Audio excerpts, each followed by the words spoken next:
একবার আপনাদেরকে জানিয়ে রাখি, আমরা আপনাদেরকে দেখাচ্ছিলাম শুরু থেকেই যে ইরানে একের পর এক হামলা চালানো হচ্ছে ইরানের তরফ থেকে। আর এইরকমই মিসাইল হামলাকে 5টি যুদ্ধ হেলিকপ্টারকে গুড়িয়ে দিয়েছে ইসরায়েল। এই মুহূর্তে দেখুন সেই ছবিটা, দেখুন খুব মন দিয়ে দেখুন।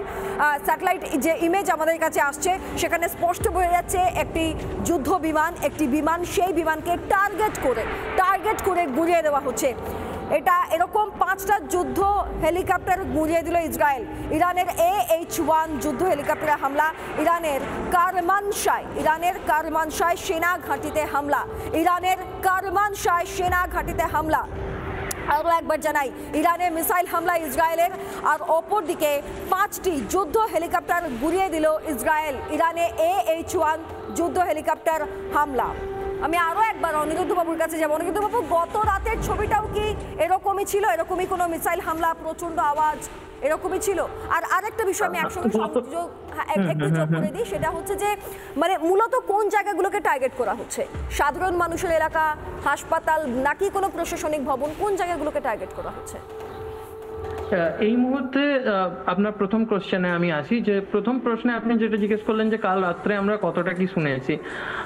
আমরা প্রায় ধরে নিন রাত্রি 2টো বা 2:30টার দিক করে প্রায় 12 থেকে 14 খানা আমরা ইন্টারসেপশনের আওয়াজ শুনতে পেয়েছি।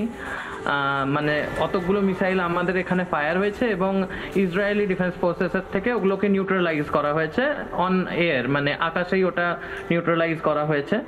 এবং দ্বিতীয় প্রশ্নের উত্তর হচ্ছে যে ইরান কোনো স্পেসিফিক জায়গা না, প্রত্যেকটা সিভিল এলাকা বা সিটিজেন যেখানে থাকে সেখানেও অ্যাটাক করছে, প্রশাসনিক ভবনেও ওরা অ্যাটাক করছে, এবং কোনো স্পেসিফিক টার্গেট নেই, কেননা ইরানের একটা স্পেসিফিক টার্গেটে ওনারা চলছেন যে ওনারা ইহুদি মুক্ত বিশ্ব বানাতে চাইছেন।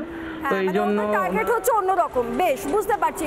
অনিরুদ্ধ বাবু, আমাদের সঙ্গে থাকার জন্য অসংখ্য ধন্যবাদ। সাবধানে থাকবেন, আর যে কোনো সময় নিঃসন্দেহে ভারত সরকার যে কোনো প্রবাসী ভারতীয়ের পাশে রয়েছে। ধন্যবাদ অনিরুদ্ধ বাবু আমাদের সঙ্গে থাকার জন্য।